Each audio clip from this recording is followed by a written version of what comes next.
বলেছিলাম না আমার মায়ের হাতের আরো নতুন নতুন কুমড়ো ফুলের রেসিপি তোমাদেরকে শেয়ার করব। তো আজকে আরো একটি নতুন রেসিপি নিয়ে চলে এসেছি। আজ মা বানাচ্ছে হোপা দিয়ে কুমড়ো ফুলের তিল পোস্ত। এই দেখো আমাদের কাছে টাটকা হোপা। মা এখান থেকে দুটো হোপা পেরে নিচ্ছে এবং কুমড়ো ফুল তুলে নিয়েছে। আমার গলা শুনে আশা করি তোমরা বুঝতেই পারছো আমার শরীরটা একটু খারাপ, তাই 3-4 দিন ভিডিও দিতে পারিনি। আর শরীরটা একটু ঠিক করার কারণে ভালো আজকে আবার তোমাদেরকে ভিডিও দিই। তো চলো এবার রেসিপিতে আসা যাক। তো সবার প্রথমে কড়াইতে তেল দিয়ে পরে দিয়েছে তেজপাতা এবং পাঁচফোড়ন, তারপরে দিয়ে দিয়েছে কাঁচা লঙ্কা এবং পেঁয়াজ কুচি। পেঁয়াজটা একটু ভাজা হয়ে গেলে দিয়ে দিচ্ছে কেটে রাখা আলুগুলো, তারপর একটু নেড়ে দিয়ে দিয়েছে কেটে রাখা হোপাগুলো, তারপর পরিমাণ মতো লবণ দিয়ে ভালো করে আলুটা এবং হোপাটা ভেজে নিচ্ছে। এরপর দিয়ে দিচ্ছে কেটে রাখা কুমড়ো ফুলগুলো। তোমরা যারা আমার আগের ভিডিও দেখেছো তারা ভালো করেই জানো আমরা পোস্তর ঝালটা খেতে একটু বেশি পছন্দ করি, যার কারণে আমরা গুঁড়ো লঙ্কা দিই। যেহেতু কাঁচা লঙ্কা দিয়েছে তাই তোমরা চাইলে গুঁড়ো লঙ্কাটা দিতেও পারো বা নাও দিতে পারো। এরপর বেড়ে রাখা তিলটা দিয়ে দিচ্ছে।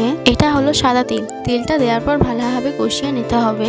একদম ভালোভাবে শুকনো ভাবে ভাজা হয়ে গেলে এর মধ্যে পরিমাণ মতন জল দিয়ে দিতে হবে। এরপর জল দিয়ে ভালোভাবে সেদ্ধ হয়ে গেলে জলটা শুকিয়ে শুকনো হয়ে গেলে নামিয়ে দিলেই রেডি হোপা দিয়ে কুমড়ো ফুলের তিল পোস্ত। অবশ্যই জানাবেন আমার মায়ের হাতের এই রেসিপিটি কেমন লাগলো। তো চলো আজকের ভিডিওটি এই পর্যন্তই, দেখা হচ্ছে পরের ভিডিওতে। বাই।